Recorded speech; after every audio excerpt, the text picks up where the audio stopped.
السلام عليكم ورحمة الله تعالى وبركاته. إخواني الكرام الأفاضل، لنا عودة ميمونة معكم بعد الغيبة معكم، والقناة تزوج أشرف العالم الأخبار والأداء ترحبكم من جديد وتفتح آفاقها معكم وأبوابها كذلك. وأخونا سعيد له عودة كذلك ميمونة مباركة معنا. مرحبا بك خويا سعيد. الله يبارك فيك رد السي عبد الرحمن، مرحبا بنا عندكم ومرحبا بالجمهور الكريم ديال الصديق السي عبد الرحمن. قناة أخبار عالم وأخبار الرياضة ترحب بكم من جديد.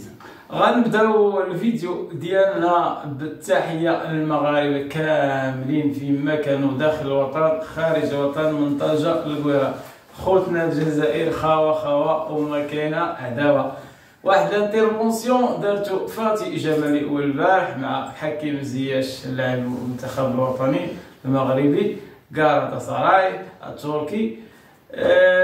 دارت واحد ردة الفعل ديالها مع حكيم زياش في الجول في تركيا، دارت واحد الضجه كبيره خويا سعيد، وما بغيناش حنا اللعابه ديالنا خصوصا المنتخب المغربي مقبل على كاس افريقيا 2024 كوت ديفوار، وما بغيناش ديموراليزا وتشطى مع خونا حكيم زياش.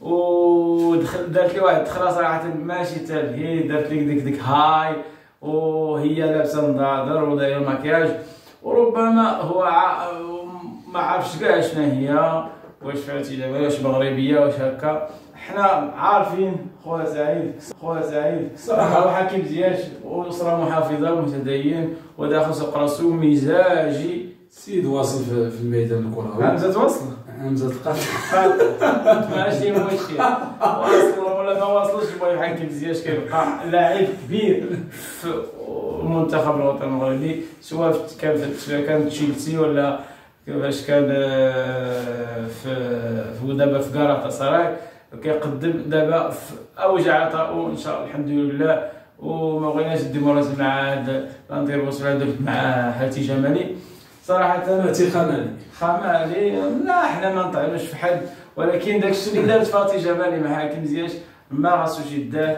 نورمالمون كون جاتو بديك الدخله ديال السلام عليكم ورحمه الله وقالت ليه نتصور معاك ولا شي حاجه، راه كاع ما يردها، ونتمناو الخير للجميع ان شاء الله. تحيه للحكيم زياش في هذا المنبر. تبارك الله عليكم.